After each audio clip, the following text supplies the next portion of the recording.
Hey guys, welcome to another episode of Plant Fanatics. Today we're going to be talking about germinating mango seeds. So let's go ahead and get right into it.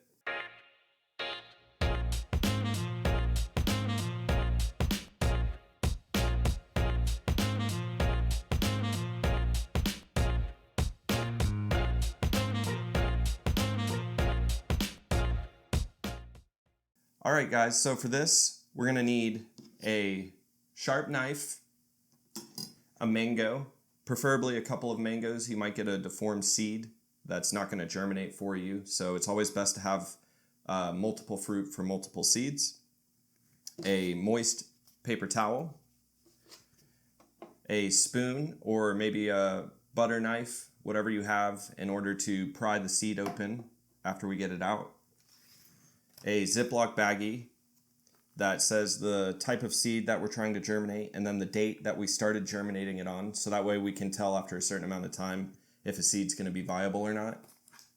And then I just have this bowl over here. You can choose to do that or not. It's just to catch the excess fruit as I'm removing all the pulp from the seed, and you'll see in just a second. All right, let's get right into it.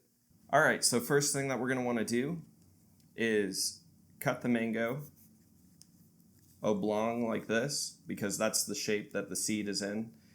And I'm just going to let you guys know up front that extracting a mango seed is it's a pretty dirty job. And you just want to rip it like this. Okay, I'm not going to lie, that was probably a pretty terrible way to get this seed out, but you guys get the point. All right. And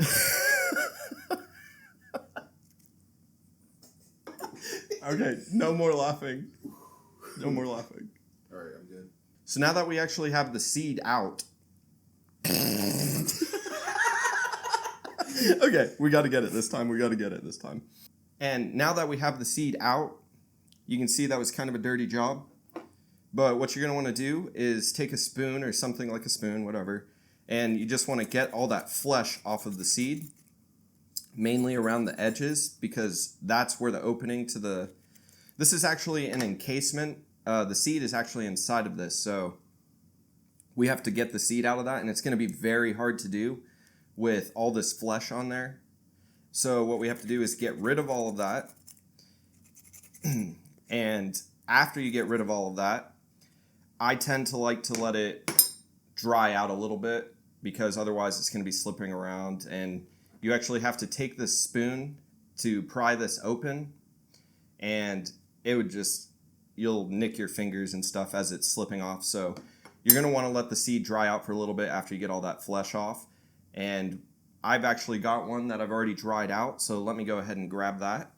So here's the seed after I've let it dry out. It's going to be a lot easier to handle like this, trust me, so I really recommend letting the seed dry out.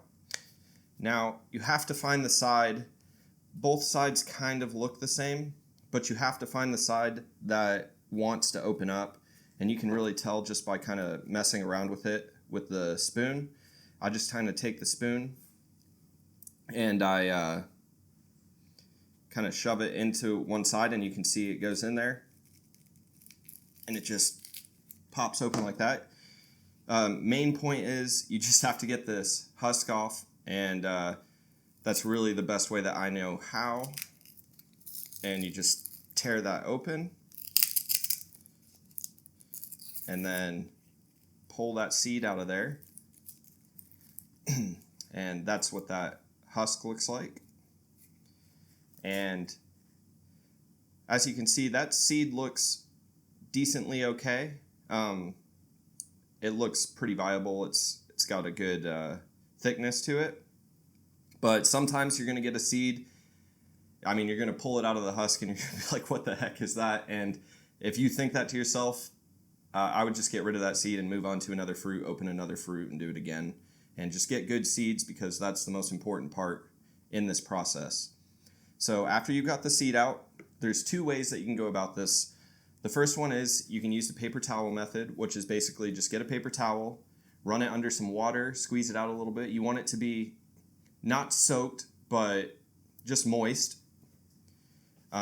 Because to germinate any seed, we have to let water penetrate the outer coating of the seed, and that's going to take it out of dormancy and allow it to start sprouting. So moisture is key in this process. And you're just going to literally lay it in the paper towel like that, and then just kind of wrap it up. And you could leave it like that, or you can kind of fold it like that. Just make sure that there's a good amount of moisture on there. And then all you're going to do is take the bag that we've labeled and put the seed inside. Get that air out.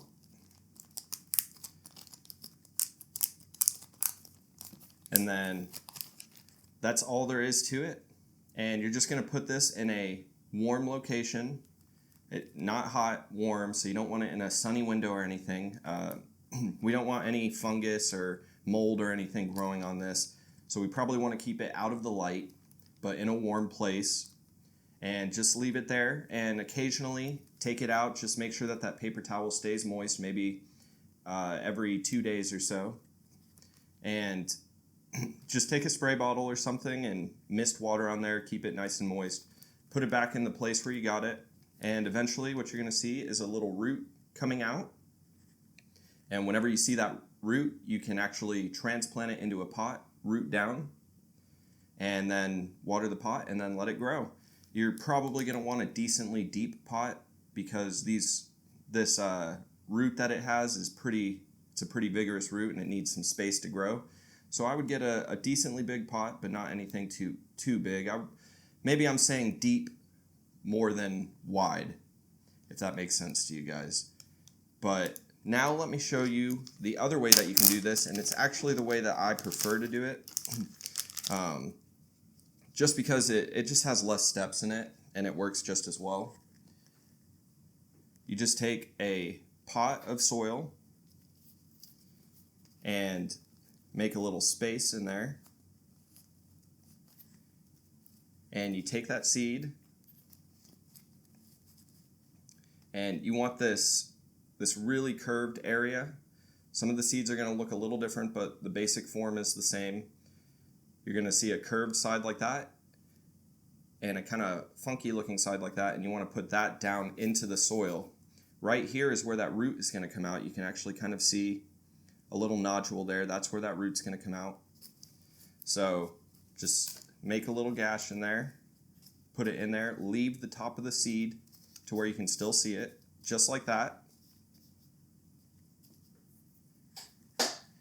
And then get some water and really get that soil moist. And you're actually going to want to water a lot better than what this spray bottle is doing for me right now. You want that soil to be really moist. And what I like to do is actually take a Ziploc bag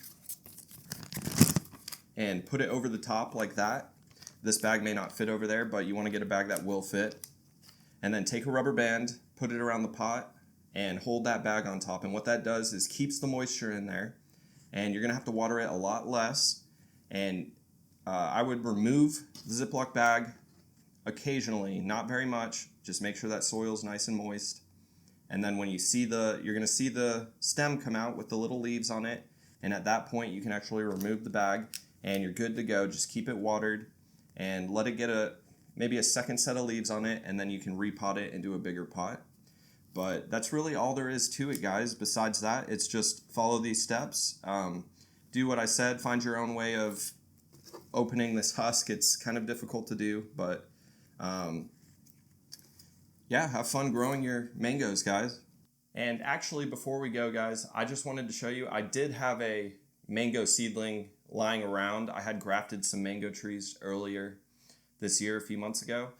This is what you can expect it to look like after a few months in summertime growing. I mean, if you live in a tropical zone, then you're going to have no problem growing these. I mean, you could put it right into the ground and let it grow. And it'd be no problem. I live in zone 7, so it's definitely not warm enough year-round here for a mango. But if you do this in the springtime, at a time when you can put the seedling outside and give it a few months to grow, this is what you can expect it to look like in really no time. They grow decently fast. I mean, it's not the fastest growing tree of all time or anything, but it's not bad. You can see this is just a few months of growth. So Anyway, guys, that's what you can expect. If you have any questions, leave it in the comment section below and I'll get back to you as soon as I can. Thanks a lot for watching.